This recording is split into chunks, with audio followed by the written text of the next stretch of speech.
You're a pharmacist outside of the US and you want to work within the pharmaceutical industry in the US, then I'm going to give you a step-by-step guide on how to do that. There is just not enough information about this online. Step 1 is to understand the US pharmaceutical industry. This industry, pharmaceuticals in the US, is the biggest in the world. It covers regulatory affairs, medical affairs, research and development, and commercial and market access. One of the hardest things is that if you're moving from outside the US into the US, you really need to know the US regulations and the pharmacy regulations. You need to know this inside out. And I say this because EU regulation, UK regulation is different to FDA regulation. Step 2 is to figure out whether or not you need a license to practice. If you want a clinical role, like if you want to work in a hospital or if you want to work within pharmacies, you have to pass the Foreign Pharmacy Graduate Equivalency Examination, FPGEE, and only then can you obtain a US license. The good news here is if you're interested in only working within the pharmaceutical industry and you're not interested in working in patient-facing or clinical roles, then you don't always need a US pharmacist license. The roles where a license is not needed include regulatory affairs, medical science liaison, clinical research associate, market access, and health economics. So if you don't want to take exams like the FPGEE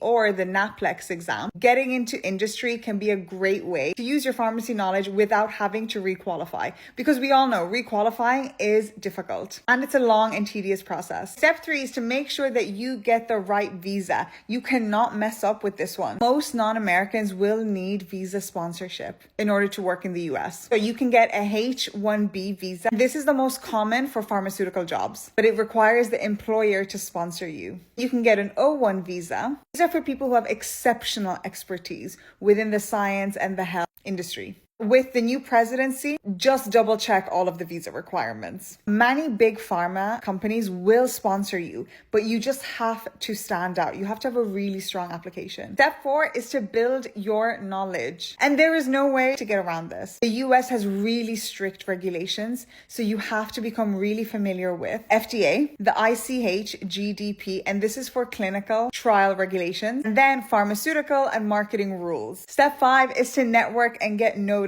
I say this in almost every single video that I make. Networking is so important and it will get you really far if you do it the right way. The US rely heavily on networking. Boost your chances, make sure you use LinkedIn, connect with pharma recruiters and other professionals. Also attend conferences. I've said this on another video. When you find people on LinkedIn who are doing the role that you want to do, make sure you ask them for an informational interview so that you can gather as much knowledge as possible. Step 6 is to understand the salary expectation. It is without a doubt that healthcare professionals get paid so well in America, especially in comparison to Europe. So based on the research that I've done, jobs within the pharmaceutical industry, all the various ones I've listed, most of the entry roles begin at 6 figures. So your starting salary is around $100,000 up to $130,000 a year. The more experience you have, the more expertise you have, your salary will go up. Senior medical directors or regulatory heads can get $400,000 and above. If you go into market access and commercial roles, salaries can exceed $350,000 a year,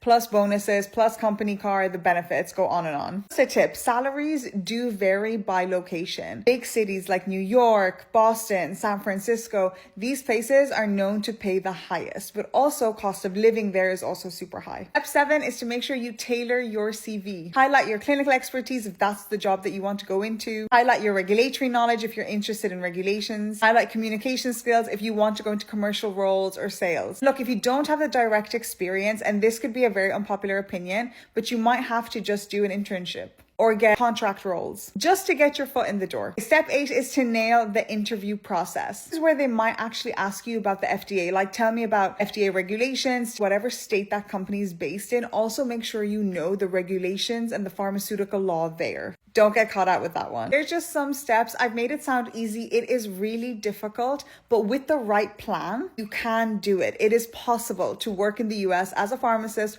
or within the pharmaceutical industry without being a US citizen. It is possible. If you have any other questions, let me know in the comments. I hope you found this useful.